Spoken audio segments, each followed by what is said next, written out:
এখন আমি বর্তমানে আছি গলাইদরের মাঠ বা নারায়ণপুরের মাঠ বলতে পারেন। এটা সবারই পরিচিত। এই গলাইদরি মাঠ এবং গলাইদরি সম্পর্কে কিছু কথা বলবো। এই যে দেখতেই পাচ্ছেন, সেই গলাইদরির কিন্তু ক্যানাল বয়ে চলে গেছে এদিকে।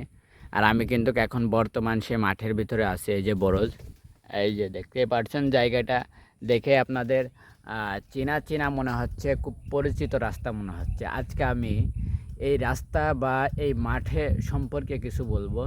আমরা যখন সন্ধ্যা লেগে যায় তখন কিন্তু সবার মুখে শুনতে পাই যে তোরা সন্ধ্যার পরে কেউ আসবি না, ওই রাস্তায় অমুক হয় তমুক হয়।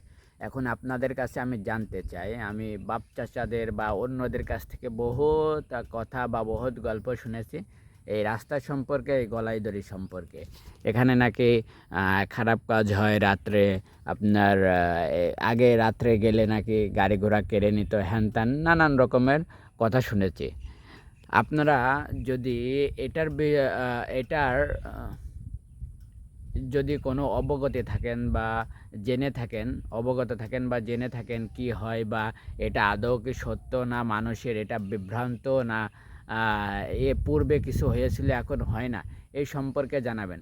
আমরা কিন্তু এই যে এই সাইড দিয়ে কিন্তু হরিণাকুণ্ড যেতে হয়, এই রাস্তা দিয়ে হরিণাকুণ্ডয় যাওয়ার পরে আমরা যখন আসি রাত হয়ে যায়, তখন বলে ওই দিক দিয়ে আসবি না, ওই রাস্তা দিয়ে আসবি না, রাস্তাটা খারাপ।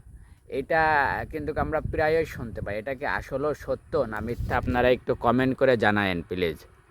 আমার যারা খুব ক্লোজ বন্ধু আছে তারাও কিন্তু সন্ধ্যার পরে এই রাস্তায় আসে না। কী কারণে, কিসের জন্য, একটু কমেন্ট করে প্লিজ সবাই বলবেন।